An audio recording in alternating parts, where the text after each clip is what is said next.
Hi there, it's Therese from Lostinpaper, and today we're going to be doing some watercolouring with some dual brush markers. Now these are from ZSCM and they're called the dual brush watercolour art markers, and they are very affordable and they also ship internationally. Double bonus. So I did like how bright these colours came out, and I've actually made two cards or two versions today, so stay tuned to see how the second one comes out. So ZSCM did reach out to me and provide me with this product, but of course my opinion will be honest, and I certainly wouldn't recommend anything that I didn't enjoy using. But look at this packaging, it is so much fun, and these are very affordable markers, so I was really surprised at how sturdy and cool the packaging is. I'm just going to quickly show you them before we get started on the colouring. So this is the dual brush watercolour art marker set. They also make markers that aren't watercolour, but they are also water-based, so you could use them similarly. It does come with a little colouring book and some spare nibs, but hello, look at all these colours. It's so cool. And I did actually swatch these out. They are not named, but they do have a numbering system on them. And I figured that just kind of made it a bit easier for me to kind of work out what colours I was wanting to use, because I want to use them as watercolour, which is typically the way I would use a brush marker. And in a big set like this, and at the price that they are, there are a few double ups in the colours. You can't really see a lot of difference between the colours, but I figured that's okay. You know, I've still got plenty of colours here to choose from, and really pretty tones. And when I swatched them out, I actually swatched them as watercolours as well, so I can see what they look like as a solid colour at the top and as they blend into a watercolour. Now, as the title says, they are dual brush, so they are double-ended, and one has a brush tip end, and on the other end is it's actually a really fine line bullet tip on there. So, and there are spare tips for this end of the pen as well in the packaging, so see how fine that is. Cool.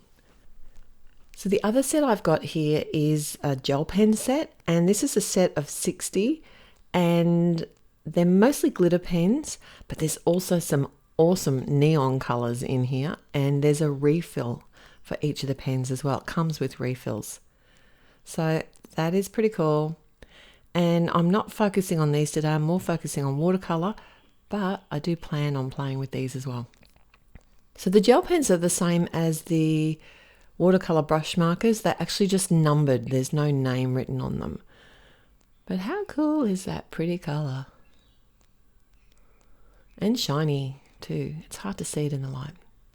Alright, so let's get started. So this is why we're here today. We are going to test out these markers as watercolours. I'm going to be doing two different techniques, starting with this one, which is direct to paper. So I'm literally just laying down some colour on my petals of my flower, and then I'm going to be using a brush. You can use any sort of brush that you have, even if you've got one of those ones that holds the water, like a water brush. I prefer to use a dry brush and dip it in water, and then I can control how much water's on my brush a little bit better for me. And then I can add it to the ink and move the colour around. This is the other way that I'm going to be adding colour today, and that is just drawing my colour on a palette. This is just a plastic palette there. You could use a plate or even a piece of acetate. Draw your colour onto that, and then you can pick up your colour with your brush. And this is a great way to get good control of your colour as well.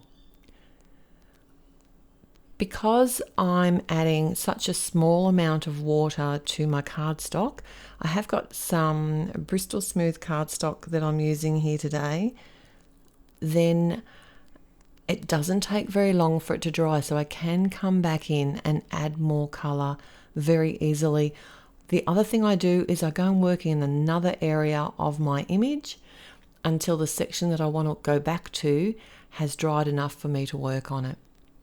Now there are so many colours in this set, and I did get a lot of them out today for this picture.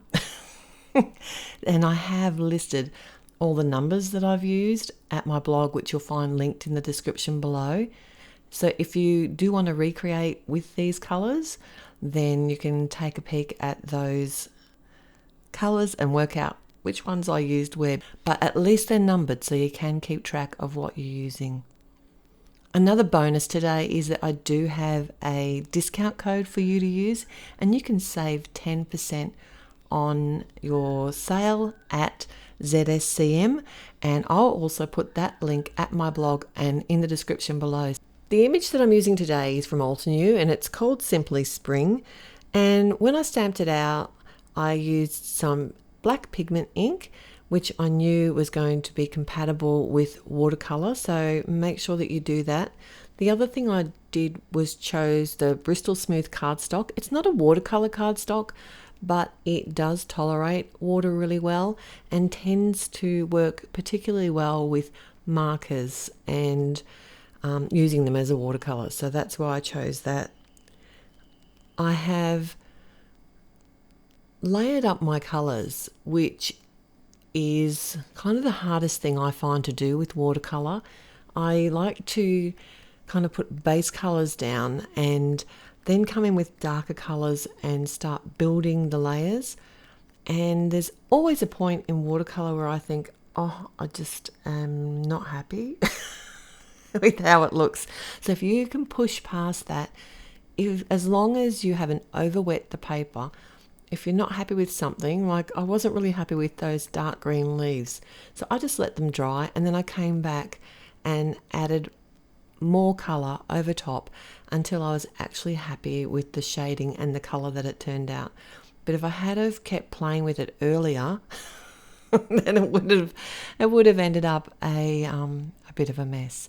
So I have learnt that over the years, just to take my time and enjoy the process of watercolouring.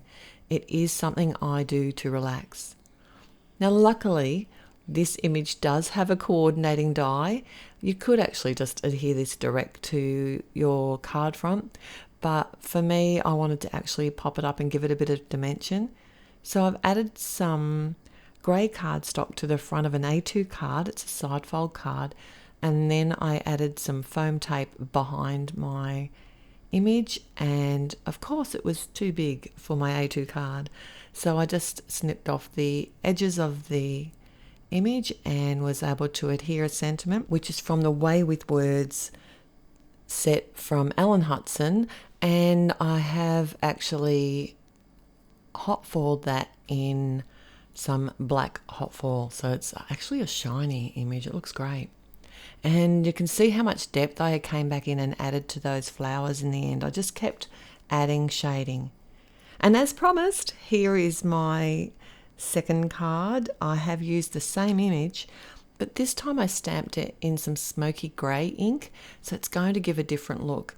Now this is a really quick card to create because I'm actually just coming in and adding a wash of colour this time. And I didn't want the wash to be too washy. So I did actually wait for the base layer of colour to dry, and I want this to be really nice, muted, soft colours this time, not the brights that I got with the first card. So I like to show that even the bright colours can be used muted. So I came in and actually did add a second layer after the base colour had dried, just to give it a little bit more shading, but in a really loose kind of way. And these markers worked beautifully with both techniques. I had so much fun colouring with these, and I want to thank ZSCM for allowing me the opportunity of playing with them and having so many colours to play with. It's awesome. And for this card here, it didn't take very long at all. So then I did come along and add some gel pen highlights. This is one of the glitter gel pens, and it's quite a subtle effect, but it looks really pretty in real life, and I added it to the center of the flowers, to as many as I could anyway. So I created kind of the same card again, just slightly different. The grey cardstock on the front of the card, I left a very small white border. I have popped up the image again after die cutting it with the coordinating die, and then I did have to, because it is so large, come back in and snip the edges off yet again. Although if you had a large envelope, you know, maybe you could wing it. If it was going to be a card that you were going to hand out, maybe. Yes, it would get a bit bent in the post. This time I added a sentiment from the Casual Greetings stamp set from Alan Hudson, and I put it in the center of the flowers and popped it up as well. So I'd love to know if you enjoyed this review of the ZSCM Dual Brush Watercolour Art Markers, and which is your favourite card today. And would you try the intense watercolouring technique or maybe the washy one? Let me know in the comments below. Also, if you did like today's video, don't forget to click on the thumbs up and subscribe if you haven't already. I appreciate every visit that you make here with me, and I've linked some more watercolouring videos for you to see right here. Till next time, happy paper crafting. Bye.